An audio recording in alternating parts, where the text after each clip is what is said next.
കേന്ദ്ര സംസ്ഥാന സർക്കാരുകൾക്കെതിരെ രൂക്ഷ വിമർശനവുമായി മുൻ പ്രതിപക്ഷ നേതാവ് രമേശ് ചെന്നിത്തല MLA. പ്രതിപക്ഷത്തെ അടിച്ചമർത്തുന്ന സമീപനമാണ് പ്രധാനമന്ത്രി നരേന്ദ്രമോദി സ്വീകരിക്കുന്നതെന്നും കുറ്റപ്പെടുത്തൽ. ആലപ്പുഴ പ്രസ് ക്ലബിന്റെ മുഖാമുഖം പരിപാടിയിൽ പങ്കെടുത്ത് സംസാരിക്കുകയായിരുന്നു ചെന്നിത്തല. നരേന്ദ്രമോദി ഇവിടെ പ്രതിപക്ഷത്തെ അടിച്ചമർത്താനുള്ള നീക്കമാണ് നടത്തുന്നത്. അത് ജനങ്ങൾ മനസ്സിലാക്കണം എന്നാണ് ഞങ്ങൾക്ക് പറയാനുള്ളത്. അതുകൊണ്ട് ഈ വരാൻ പോകുന്ന തെരഞ്ഞെടുപ്പ് നിർണായകമാണ്. ഇനി ഒരിക്കൽ കൂടി മോഡി അധികാരത്തിൽ വന്നാൽ ഇന്ത്യയിൽ തെരഞ്ഞെടുപ്പേ ഉണ്ടാവില്ല. ഇന്ത്യയിൽ തെരഞ്ഞെടുപ്പ് ഉണ്ടാവില്ല. ഇന്ത്യ ഒരു ബനാന റിപ്പബ്ലിക്കാക്കി മാറ്റാനുള്ള നീക്കമായിരിക്കും ഇവരുടെ ഭാഗത്തുണ്ടാകാൻ പോകുന്നത്. അതുകൊണ്ട് ഇന്ത്യ മുന്നണി അധികാരത്തിൽ വരേണ്ടത് രാജ്യത്തിന് അത്യന്താപേക്ഷിതമാണ്. നമ്മുടെ മതേതരത്വം നിലനിർത്താൻ, മതനിരപേക്ഷത നിലനിർത്താൻ, എല്ലാ വിഭാഗം ജനങ്ങൾക്കും തുല്യമായ നീതി ഉറപ്പുവരുത്താൻ ഇന്ത്യ മുന്നണി ഗവൺമെൻറ് അധികാരത്തിൽ വരണം. അതിനു വേണ്ടിയിട്ടാണ് ഇന്ത്യൻ നാഷണൽ കോൺഗ്രസ് നേതൃത്വം കൊടുക്കുന്ന UDF ഈ തെരഞ്ഞെടുപ്പിൽ മത്സരിക്കുന്നത്. കേരളത്തിലെ സാഹചര്യങ്ങൾ ഒരു കാര്യം വളരെ വ്യക്തമാണ്. നരേന്ദ്രമോദിയെയും പിണറായി വിജയനെയും ജനങ്ങൾ മടുത്തിരിക്കുന്നു. ഈ രണ്ട് ഭരണവും ജനങ്ങൾക്ക് കൂടുതൽ അസഹ്യത ഉണ്ടാക്കിക്കൊണ്ടിരിക്കുന്നു. എപ്പോഴാണ് ഈ രണ്ടുപേരും പോകുന്നത് എന്നാണ് ജനങ്ങൾ ചോദിക്കുന്നത്. ഡൽഹി മുഖ്യമന്ത്രി കേജ്രിവാളിന്റെ അറസ്റ്റും കോൺഗ്രസിന്റെ ബാങ്ക് അക്കൗണ്ടുകൾ മരവിപ്പിച്ചതും പ്രതിപക്ഷത്തെ അടിച്ചമർത്തുന്നതിന്റെ തെളിവുകളാണെന്ന് രമേശ് ചെന്നിത്തല പറഞ്ഞു. നരേന്ദ്രമോദി വീണ്ടും അധികാരത്തിൽ വന്നാൽ ഇന്ത്യയിൽ തെരഞ്ഞെടുപ്പ് തന്നെ ഇല്ലാതാകുമെന്നും രമേശ് ചെന്നിത്തല ആരോപണം ഉന്നയിച്ചു. നരേന്ദ്രമോദിയുടെയും പിണറായി വിജയന്റെയും ഭരണം പൊതുജനത്തിന് അസഹ്യമായി തീർന്നെന്നും ചെന്നിത്തല കുറ്റപ്പെടുത്തി. ജനസമക്ഷം 2024 എന്ന പേരിലാണ് ആലപ്പുഴ പ്രസ് ക്ലബിന്റെ മുഖാമുഖം പരിപാടി. KPCC രാഷ്ട്രീയകാര്യ സമിതി അംഗം അഡ്വക്കേറ്റ് M. ലിജുവും രമേശ് ചെന്നിത്തലയ്ക്കൊപ്പം ഉണ്ടായിരുന്നു. പ്രാഥമിക സഹകരണ സംഘങ്ങൾ വഴി നെൽകർഷകർക്ക് ലഭ്യമായിരുന്ന പലിശരഹിത വായ്പ നിർത്തലാക്കാനുള്ള തീരുമാനം പ്രതിഷേധാർഹമാണെന്ന് നെൽകർഷക സംരക്ഷണ സമിതി. ഇത് കർഷകരെ കടുത്ത സാമ്പത്തിക ഞെരുക്കത്തിനും പലിശക്കാരുടെ ചൂഷണത്തിനും ഇടയാക്കുമെന്ന് സമിതി സംസ്ഥാന ജനറൽ സെക്രട്ടറി സോണിച്ചൻ പുളിങ്ങുന്ന് ചൂണ്ടിക്കാട്ടി. പലിശരഹിത വായ്പ നിർത്തലാക്കുന്നത് കർഷകദ്രോഹമാണെന്ന് നെൽകർഷക സംരക്ഷണ സമിതി ജനറൽ സെക്രട്ടറി സോണിച്ചൻ പുളിങ്ങുന്ന് പറഞ്ഞു. ഏറെ പ്രതിസന്ധികൾ തരണം ചെയ്താണ് കർഷകർ നെൽകൃഷി മുന്നോട്ട് കൊണ്ടുപോകുന്നത്. സംസ്ഥാന സർക്കാർ പ്രഖ്യാപിച്ചിട്ടുള്ള പല പദ്ധതികളുടെയും സബ്സിഡികളും റോയൽറ്റിയും നെൽകർഷകർക്ക് ലഭ്യമായിട്ടില്ല. സബ്സിഡി നിരക്കിലുള്ള സ്വർണ്ണപ്പണയ വായ്പയും നിലവിൽ ലഭ്യമാകുന്നില്ലെന്നും സോണിച്ചൻ പറഞ്ഞു. ഗവൺമെൻറ് പ്രഖ്യാപിച്ചിട്ടുള്ള പല സബ്സിഡികളും സമയബന്ധിതമായി കർഷകരുടെ അക്കൗണ്ടിൽ എത്തുന്നില്ല എന്നുള്ളത് വ്യാപകമായിട്ടുള്ള പരാതിയും സത്യവുമാണ്. അങ്ങനെ ഇരിക്കുന്ന സാഹചര്യത്തിലാണ് നിലവിൽ പ്രാഥമിക സഹകരണ സംഘങ്ങൾ വഴി നെൽ കർഷകർക്ക് ലഭ്യമായിരുന്ന 1,60,000 രൂപ വരെയുള്ള പലിശരഹിത വായ്പയും നിർത്തലാക്കി എന്നറിയാൻ സാധിച്ചത്. ഇതൊരു രീതിയിലും ന്യായീകരിക്കാനാവില്ല. മുൻ LDF ഗവൺമെൻറ്റിൻ്റെ കൃഷിമന്ത്രിയുടെ ഇടപെടൽ മൂലം സംസ്ഥാനത്തെ നെൽ കർഷകർക്കും മറ്റ് കർഷകർക്കും ലഭ്യമായിരുന്ന സ്വർണ്ണപ്പണയ വായ്പ ഇപ്പോൾ പല ബാങ്കുകളും നിർത്തലാക്കിയിരിക്കുകയാണ്. 2021-22 വർഷത്തിൽ 1 കിലോ നെല്ലിൽ 72 പൈസയാണ് കുറവ് ചെയ്തത്. കൂടാതെ 2022-23 വർഷം 1 രൂപ 72 പൈസയും നിലവിലെ സംഭരണ കാലയളവിൽ 31 രൂപ 35 പൈസ ലഭിക്കേണ്ടടുത്ത് 28 രൂപ 20 പൈസയുമാണ് ലഭ്യമാക്കുന്നത്. അങ്ങനെ നോക്കുമ്പോൾ 3 രൂപ 15 പൈസയുടെ കുറവാണ് വരുന്നത്. ഇത് വലിയൊരു എമൗണ്ടാണ്. ഏകദേശം 410 കോടിയോളം രൂപ നിലവിൽ നെൽ കർഷകർക്ക് നഷ്ടം സഹിക്കേണ്ട ഒരു സാഹചര്യമാണ് വന്നിരിക്കുന്നത്. സംസ്ഥാന ഗവൺമെൻറ്റിൻ്റെ സാമ്പത്തിക ബുദ്ധിമുട്ട് ഈ നാട്ടിലെ പാവം നെൽ കർഷകർ അഭിമുഖീകരിക്കേണ്ടി വരുന്ന ഒരു സാഹചര്യത്തിലേക്കാണ് കാര്യങ്ങൾ എത്തിയിരിക്കുന്നത്. കർഷകരുടെ ആത്മവിശ്വാസം വീണ്ടെടുക്കാനും അവരെ ചേർത്ത് നിർത്താനും സംസ്ഥാന സർക്കാർ തയ്യാറാകണമെന്നും സോണിച്ചൻ പുളിങ്ങുന്ന് ആവശ്യപ്പെട്ടു. പുളിങ്ങുന്നിൽ KCV ന്യൂസ് പ്രതിനിധിയോട് സംസാരിക്കുകയായിരുന്നു അദ്ദേഹം. മങ്കൊമ്പ് സിവിൽ സ്റ്റേഷൻ പാലത്തിലൂടെയുള്ള യാത്ര അപകടക്കെണിയാകുന്നു. അപ്രോച്ച് റോഡ് കൂടുതൽ താഴ്ന്നു കിടക്കുന്നത് വാഹന യാത്രക്കാരെ ദുരിതത്തിലാക്കുകയാണ്.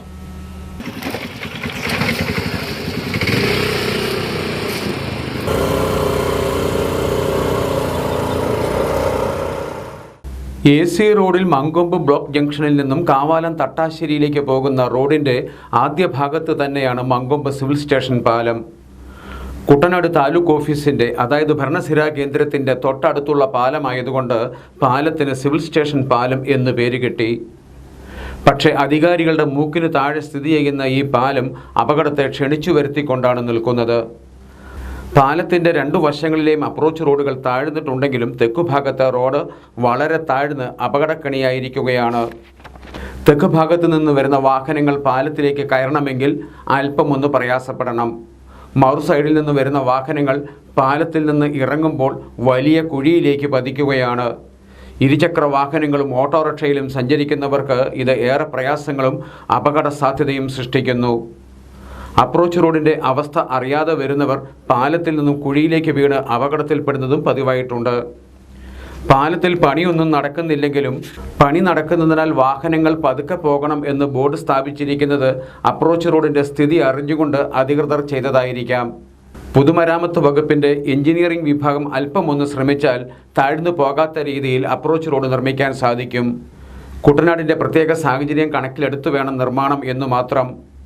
റോഡും പാലവും തമ്മിലുള്ള ഉയര വ്യത്യാസം വളരെ വലുതായി യാത്ര മുടങ്ങുന്ന കാലം വരാൻ കാത്തിരിക്കാതെ ആവശ്യമായ നടപടികൾ താലൂക്ക് ഓഫീസിൽ നിന്ന് തന്നെ സ്വീകരിച്ചു തുടങ്ങേണ്ടിയിരിക്കുന്നു.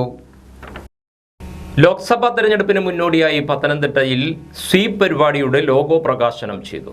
ജില്ലാ കളക്ടർ എസ് പ്രേംകൃഷ്ണൻ പ്രകാശന കർമ്മം നിർവഹിച്ചു. ജില്ലാ കളക്ടറുടെ ചേംബറിൽ നടന്ന ചടങ്ങിൽ election deputy collector Padmachandrakurup, Thiruvalla sub collector Safna Nasarudheen, Adoor RDO V Jayamohan, sweep nodal officer Binuraj തുടങ്ങിയവർ പങ്കെടുത്തു. ജനാധിപത്യ പ്രക്രിയയുടെ ഭാഗമായി വോട്ട് ചെയ്യുന്നതിൻ്റെ പ്രാധാന്യത്തെപ്പറ്റി പൊതുജനങ്ങളെ ബോധവൽക്കരിക്കുകയും വോട്ടെടുപ്പിൽ പരമാവധി വോട്ടർമാരെ പങ്കാളികളാക്കുകയും ചെയ്യുക എന്ന ലക്ഷ്യത്തോടെയാണ് സ്വീപ് പ്രവർത്തിക്കുന്നത്. ചടങ്ങിന് ശേഷം കളക്ടറേറ്റിൽ സ്ഥാപിച്ച സ്വീപിൻ്റെ സെൽഫി പോയിന്റും കളക്ടർ ഉദ്ഘാടനം ചെയ്തു. Auto taxi tempo workers union CITU Alappuzha area കമ്മിറ്റിയുടെ ആഭിമുഖ്യത്തിൽ കൺവെൻഷൻ നടത്തി. പുന്നപ്ര വയലാർ സ്മാരക ഹാളിൽ ചേർന്ന സമ്മേളനം യൂണിയൻ ജില്ലാ സെക്രട്ടറി H. സലാം MLA ഉദ്ഘാടനം ചെയ്തു. കോൺഗ്രസിന്റെ BJP 80 MLA-മാർ BJP, 113 മുൻ MLA-മാർ BJP. ഇതാണ് ഒരു BJP-യുടെ സംഘടനാ സെക്രട്ടറി എടുക്കുന്ന പണിയേക്കാൾ കൂടുതൽ പണി കോൺഗ്രസ് അകത്ത് എടുത്തയാളാണ് BJP-ക്ക് വേണ്ടി ഈ KC വേണുഗോപാൽ. അയ്യകണ്ട കാര്യം ഇനി വല്ലവരും കേരളത്തിൽ ജയിച്ചവർ BJP ആവില്ല, കോൺഗ്രസ് ആയി നിൽക്കുമ്പോൾ ആർക്കാ ഗ്യാരണ്ടി? ആർക്കൊരു ഗ്യാരണ്ടി ഇല്ല. ഇവിടെ എടുത്ത് നിസ്സാരം പറഞ്ഞില്ലേ, ഗോവയിലെ തെരഞ്ഞെടുപ്പ് ഗോവയിൽ ചാർജ് എടുത്ത് പറയപ്പെട്ടതാണ് KC വേണുഗോപാൽ. ആ നിയമസഭാ തെരഞ്ഞെടുപ്പ് BJP ഗോവയിൽ കോൺഗ്രസ് കിട്ടി, MLA-മാർ കൂടുതലായി. ആ MLA-മാർ കൂടുതലായ പാർട്ടി ഗവൺമെന്റ് ഉണ്ടാക്കിയില്ല, BJP ഗവൺമെന്റ് ഉണ്ടാക്കി. അതാണ് ഡീൽ എന്നൊക്കെ പറയുന്നത്. ഇപ്പൊ ഏറ്റവും അവസാനം രാജസ്ഥാനിൽ BJP കോൺഗ്രസിന് MLA-മാർ ഭൂരിപക്ഷമായിരുന്നു. അല്ല, ഹിമാചൽ പ്രദേശ് എന്ന് പറഞ്ഞാൽ ഹിമാചൽ പ്രദേശ് ഉത്തരേന്ത്യയിൽ വടക്കേ ഇന്ത്യയിലെ കോൺഗ്രസ് ഭരണമുള്ള ഏക സംസ്ഥാനമാണ് ഹിമാചൽ പ്രദേശ്. സമ്മേളനത്തിൽ all India road transport workers federation working committee അംഗം TA നിസാർ അധ്യക്ഷനായിരുന്നു. CPIM area secretary Ajay Sudheendran, union സംസ്ഥാന കമ്മിറ്റി അംഗം MM ഷെറീഫ്, ജില്ലാ കമ്മിറ്റി അംഗങ്ങളായ S. വിനയചന്ദ്രൻ, റജീബ് അലി, VJ ബിജു തുടങ്ങിയവർ സംസാരിച്ചു. LDF ആലപ്പുഴ പാർലമെന്റ് മണ്ഡലം സ്ഥാനാർത്ഥി AM ആരിഫിന്റെ വിജയത്തിനായി auto taxi tempo workers union CITU അംഗങ്ങളും കുടുംബാംഗങ്ങളും രംഗത്തിറങ്ങാൻ ആലപ്പുഴ ഏരിയ കൺവെൻഷനിൽ തീരുമാനിച്ചു. ചങ്ങനാശ്ശേരി ജനറൽ ആശുപത്രി OP കൗണ്ടറിൽ ടിക്കറ്റ് എടുക്കാൻ നീണ്ട ക്യൂ. OPയിലെ തിരക്ക് കുറയ്ക്കാനും സൗകര്യത്തിനുമായി അത്യാധുനിക നിലവാരത്തിൽ പുതിയ OP രജിസ്ട്രേഷൻ ബ്ലോക്കും കമ്പ്യൂട്ടർ വൽക്കരണവും നടത്തി ദിവസങ്ങൾ പിന്നിട്ടിട്ടും തിരക്കിന് കുറവില്ല. കമ്പ്യൂട്ടർ വത്കരണത്തിന്റെ ഭാഗമായി നടപ്പാക്കിയ പദ്ധതി പാളിപ്പോയതാണ് തിരക്കിനുള്ള കാരണം. രോഗികൾക്ക് നൽകുന്ന കമ്പ്യൂട്ടർ പ്രിന്റ് ചീട്ട് പലപ്പോഴും പ്രിന്ററിനുള്ളിൽ കുടുങ്ങുകയാണ്. ഗുണനിലവാരമില്ലാത്ത പേപ്പർ ആയതിനാലാണ് പേപ്പർ കുടുങ്ങുന്നതെന്ന് ആശുപത്രി അധികൃതർ പറയുന്നു. തിരക്കേറിയ രാവിലെ സമയങ്ങളിൽ നൂറുകണക്കിന് ആളുകൾ ചീട്ടെടുക്കാൻ ക്യൂവിൽ കാത്തു നിൽക്കുമ്പോഴായിരിക്കും OP ചീട്ട് പ്രിന്ററിനുള്ളിൽ കുടുങ്ങുക. തുടർന്ന് കമ്പ്യൂട്ടർ കൈകാര്യം ചെയ്യുന്ന ജീവനക്കാരൻ പ്രിന്റർ അഴിച്ച് പേപ്പർ മാറ്റണം. ഈ സമയം മുഴുവൻ ക്യൂവിൽ ആളുകൾ കാത്തു നിൽക്കുകയും വേണം. പലപ്പോഴും ക്യൂവിൽ ബഹളം പതിവായിരിക്കുകയാണ്. മിക്കപ്പോഴും മെഷീൻ ശരിയാകാതെ വരുന്നതോടെ പഴയ രീതിയിൽ OP ചീട്ട് എഴുതി നൽകുന്നതും പതിവായിട്ടുണ്ട്. അത്യാഹിത വിഭാഗം OPയാണ് ഈ പ്രശ്നം കൂടുതലായി ബാധിച്ചിരിക്കുന്നത്. ആലപ്പുഴ ജില്ലാതല media certification and monitoring committee ഓഫീസും മീഡിയ സെന്ററും ജില്ലാ പഞ്ചായത്ത് മിനി ഹാളിൽ പ്രവർത്തനം ആരംഭിച്ചു. ലോക്സഭാ തെരഞ്ഞെടുപ്പുമായി ബന്ധപ്പെട്ട് മാധ്യമ നിരീക്ഷണം ശക്തമാക്കുക എന്ന ലക്ഷ്യത്തോടെയാണ് ഓഫീസിന്റെ പ്രവർത്തനം. ജില്ലാ തെരഞ്ഞെടുപ്പ് ഓഫീസറും MCMC സെല്ലിന്റെ അധ്യക്ഷനുമായ ജില്ലാ കളക്ടർ അലക്സ് വർഗീസ് സെന്റർ ഉദ്ഘാടനം ചെയ്തു.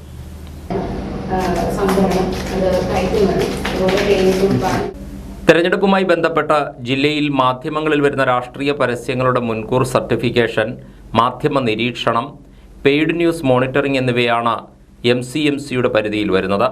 അച്ചടി മാധ്യമങ്ങൾ, ഇലക്ട്രോണിക് മാധ്യമങ്ങൾ, കേബിൾ TV, ഇന്റർനെറ്റ്, സാമൂഹിക മാധ്യമങ്ങൾ, ഓൺലൈൻ എഡിഷനുകൾ തുടങ്ങിയവയെല്ലാം സമിതിയുടെ പരിഗണനയിൽ വരും. ADM വിനോദ് രാജ്, തെരഞ്ഞെടുപ്പ് ഡെപ്യൂട്ടി കളക്ടർ GS രാധേഷ്, തെരഞ്ഞെടുപ്പ് മീഡിയ നോഡൽ ഓഫീസറായ ജില്ലാ information officer KS Sumesh, tahsildar S Anwar തുടങ്ങിയവർ പങ്കെടുത്തു. രാവിലെ 8 മുതൽ രാത്രി 8 വരെയാണ് MCMCയുടെ പ്രവർത്തനം. ലോക ജലദിനത്തോടനുബന്ധിച്ച് തിരുവല്ല ജോയ് ആലുക്കാസ് ഫൗണ്ടേഷന്റെ ആഭിമുഖ്യത്തിൽ തിരുവല്ലയിലെ വാട്ടർ അതോറിറ്റി ഓപ്പറേറ്റർമാരെ ആദരിച്ചു. അസിസ്റ്റന്റ് എക്സിക്യൂട്ടീവ് എഞ്ചിനീയർ വത്സലകുമാരി പരിപാടി ഉദ്ഘാടനം ചെയ്തു.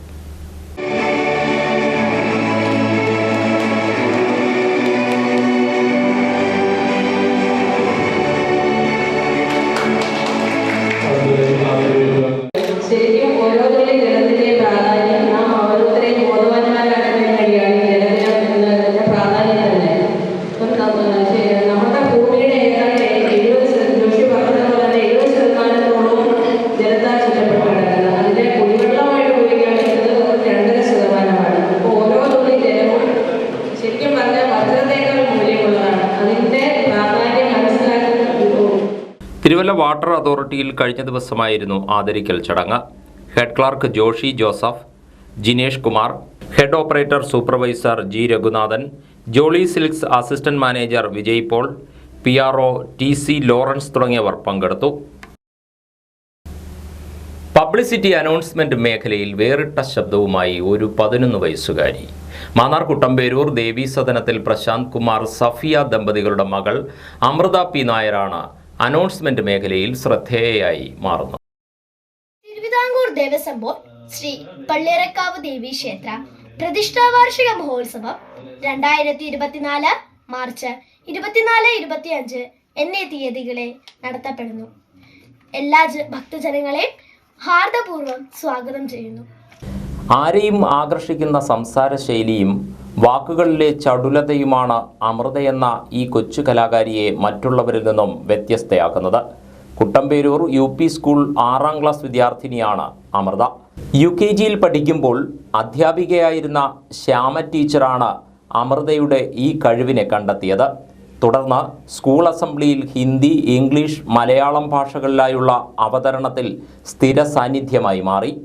സ്കൂൾ കലോത്സവങ്ങളിലും ഉപജില്ലാ, ജില്ലാ കലോത്സവങ്ങളിലും ശാസ്ത്ര സാഹിത്യ പരിഷത്തിൻ്റെ വിജ്ഞാനോത്സവത്തിലുമായി പ്രസംഗ മത്സരം, സംസ്കൃത പ്രഭാഷണം എന്നിവയിലും കഥാരചന, നൃത്തം, ക്വിസ് മത്സരം, സ്പോർട്സ് എന്നീ മേഖലകളിലുമായി കഴിവ് തെളിയിച്ചിട്ടുള്ള ഈ കലാകാരി നിരവധി സമ്മാനങ്ങളാണ് നേടിയിട്ടുള്ളത്.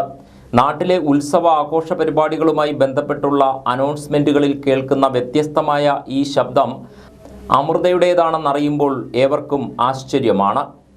പല വേദികളിലായിട്ട് പ്രസംഗത്തിനും സംവാദങ്ങൾക്കും അതുപോലെ തന്നെ പ്രഭാഷണം, അങ്ങനെ പലതരമായിട്ടുള്ള സ്പീക്കിങ്ങിൽ പോയിട്ടുണ്ട്. അപ്പം എനിക്ക് തോന്നി ഇതിലൊക്കെ ഇത് കിട്ടുന്നതുകൊണ്ട് തന്നെ ഇതിലൊക്കെ എനിക്ക് അനൗൺസ്മെൻറ്റിലേക്ക് പോകാൻ ഒരു കഴിവുണ്ടായിരിക്കുന്നു.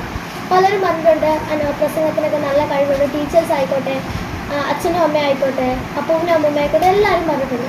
അതുപോലെ തന്നെ ഇവരെല്ലാം കൂടെ എന്നോട് സപ്പോർട്ട് കൂടി ചിലപ്പോൾ എനിക്ക് നല്ലൊരു ആത്മവിശ്വാസം തോന്നി. അതാണ് എനിക്ക് ഇതിലേക്ക് പോകാനുള്ള ഒരു പ്രചോദനം എന്ന് പറയുന്നത്.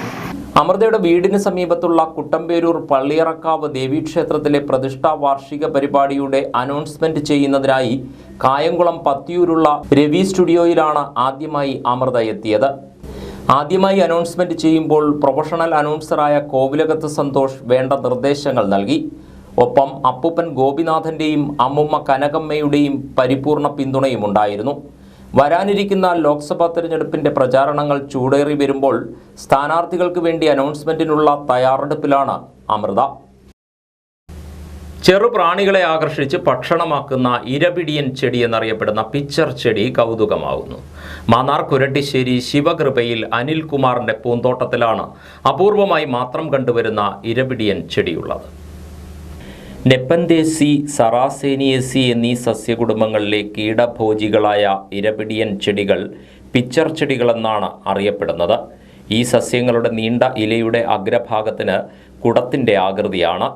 ഇതിനുള്ളിൽ പ്രാണികളെ ആകർഷിക്കുന്ന തരത്തിൽ പ്രത്യേക ഗന്ധമുള്ള ദ്രാവകമുണ്ട്. ഇതിന് ചെറുപ്രാണികളെ ദഹിപ്പിക്കാനുമാകും. ദ്രാവകത്തിൻ്റെ മണത്തിൽ ആകൃഷ്ടരായി വരുന്ന പ്രാണികൾ അതിനുള്ളിലേക്ക് വീഴുകയും മൂടിയടയുകയും ചെയ്യും.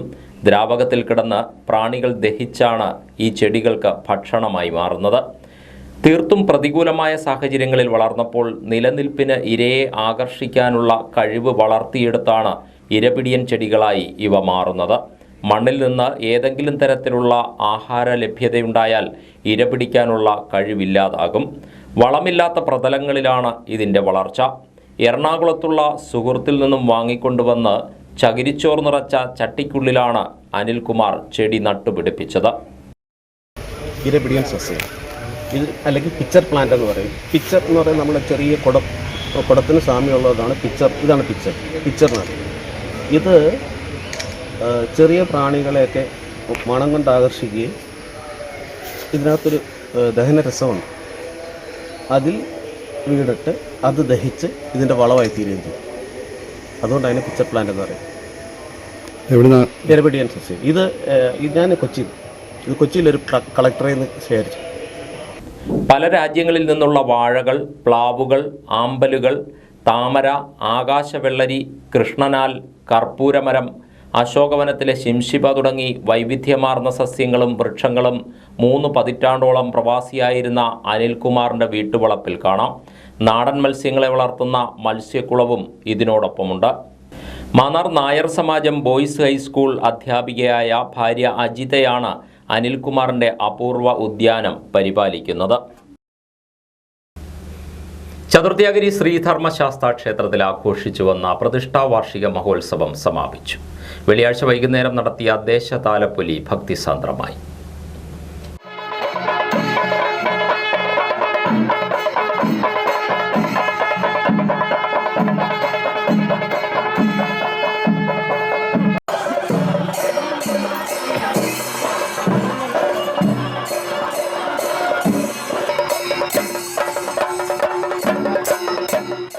ഉത്സവത്തിന്റെ സമാപന ദിവസമായ വെള്ളിയാഴ്ച വെളുപ്പിന് 5-ന് നിർമ്മാല്യ ദർശനത്തോടെയാണ് ക്ഷേത്രത്തിൽ കർമ്മങ്ങൾ ആരംഭിച്ചത്.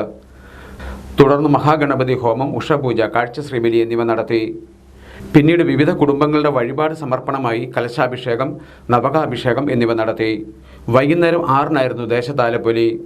തോളൂർക്കാവിൽ നിന്നും ആനപ്പുറത്ത് അയ്യപ്പ വിഗ്രഹം വഹിച്ചുകൊണ്ട് പഞ്ചാരി മേളത്തിന്റെ അകമ്പടിയോടെയായിരുന്നു ദേശതാലപ്പൊലി.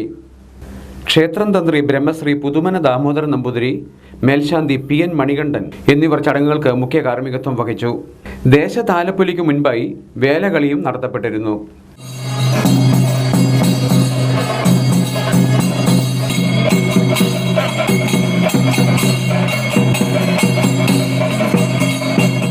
ക്ഷേത്രം ഭരണസമിതി കമ്മിറ്റി പ്രസിഡന്റ് B മോഹൻദാസ് കളത്തിൽ വീട്, സെക്രട്ടറി സുരേഷ് കുമാർ മുരിക്കുവേലിൽ, ട്രഷറർ പരമേശ്വരൻ നായർ ഇടക്കുന്ന് എന്നിവർ ആഘോഷ പരിപാടികൾക്ക് നേതൃത്വം നൽകി. ഇനി ഇന്നത്തെ അറിയിപ്പുകൾ. ആലപ്പുഴ ജനറൽ ആശുപത്രിയിലെ പാലിയേറ്റീവ് കെയർ യൂണിറ്റിലേക്ക് വാഹനം വാടകയ്ക്ക് നൽകുന്നതിന് ടെൻഡർ ക്ഷണിച്ചു. 3 കാറുകളാണ് ആവശ്യമുള്ളത്. ടെൻഡറുകൾ മാർച്ച് 26 ഉച്ചയ്ക്ക് 2 വരെ സൂപ്രണ്ട് ജനറൽ ഹോസ്പിറ്റൽ, ആലപ്പുഴ എന്ന വിലാസത്തിൽ സ്വീകരിക്കും. ബന്ധപ്പെടേണ്ട ഫോൺ നമ്പർ 047722533324. ലോക്സഭാ തെരഞ്ഞെടുപ്പിനോടനുബന്ധിച്ച് മാതൃകാ പെരുമാറ്റച്ചട്ടം പ്രാബല്യത്തിൽ വന്നിട്ടുള്ളതിനാൽ വിവിധ വികസന പ്രവർത്തനങ്ങളുടെ ടെൻഡർ നടപടികൾ, കരാർ നൽകൽ, പ്രവൃത്തി നിർവഹണ പ്രദേശം കൈമാറൽ, മുൻകൂർ തുക കൈമാറൽ തുടങ്ങിയ നടപടികൾ സ്വീകരിക്കുവാൻ ഈ കാലയളവിൽ പാടില്ലാത്തതാണെന്ന് ആലപ്പുഴ ജില്ലാ കളക്ടർ അറിയിച്ചു. തീർത്തും അനിവാര്യമായി നടപ്പിലാക്കേണ്ട പ്രവൃത്തികളുണ്ടെങ്കിൽ അതത് വകുപ്പ് സെക്രട്ടറി മുഖാന്തരം ചീഫ് ഇലക്ടറൽ ഓഫീസറുടെ മുൻകൂർ അനുമതി നേടി മാത്രം തുടർ നടപടി സ്വീകരിക്കേണ്ടതാണ്. കോട്ടയം ജില്ലയിൽ ഹോമിയോപ്പതി വകുപ്പിൽ നഴ്സ് ഗ്രേഡ് 2 കാറ്റഗറി നമ്പർ 721/2022 തസ്തികയിലേക്ക് പ്രസിദ്ധീകരിച്ച ചുരുക്കപ്പട്ടികയിൽ ഉൾപ്പെട്ടിട്ടുള്ള യോഗ്യരായ ഉദ്യോഗാർത്ഥികൾക്കുള്ള അഭിമുഖം PSCയുടെ കോട്ടയം ജില്ലാ ഓഫീസിൽ മാർച്ച് 25, 26, 27 തീയതികളിൽ നടക്കും. ഉദ്യോഗാർത്ഥികൾ അസൽ തിരിച്ചറിയൽ രേഖ, യോഗ്യത, വെയിറ്റേജ്, കമ്മ്യൂണിറ്റി തെളിയിക്കുന്ന അസൽ രേഖകൾ, വൺ ടൈം വെരിഫിക്കേഷൻ സർട്ടിഫിക്കറ്റ് എന്നിവ സഹിതം അന്നേ ദിവസം രാവിലെ 7:30 ഹാജരാകണം. പ്രൊഫൈലിൽ ലഭ്യമാക്കിയിരിക്കുന്ന അഡ്മിഷൻ ടിക്കറ്റ്, ബയോഡേറ്റ എന്നിവ ഡൗൺലോഡ് ചെയ്ത് പൂരിപ്പിച്ച് ഇന്റർവ്യൂ സമയത്ത് നൽകണം. ആലപ്പുഴ, കോട്ടയം, പത്തനംതിട്ട ജില്ലകളിലെ വാർത്തകൾക്കും ലൈവ് പ്രോഗ്രാമുകൾക്കുമായി മാന്യപ്രേക്ഷകർ കുട്ടനാട് കേബിൾ വിഷൻ എന്ന ഞങ്ങളുടെ യൂട്യൂബ് ചാനൽ സബ്സ്ക്രൈബ് ചെയ്യുക. ഇനി ഇന്നത്തെ സ്വർണ്ണവില. ഇന്നത്തെ സ്വർണ്ണവില നിങ്ങൾക്കായി സമർപ്പിക്കുന്നു സ്വപ്ന ജ്വല്ലറി. അഴകേറും സ്വപ്നങ്ങൾക്ക് നിറവേകും സ്വപ്ന ജ്വല്ലറി, ചങ്ങനാശ്ശേരി. സ്വർണം ഗ്രാമിന് 6085 രൂപ, പവന് 48,680 രൂപ. വാർത്തകൾ കഴിഞ്ഞു. നമസ്കാരം.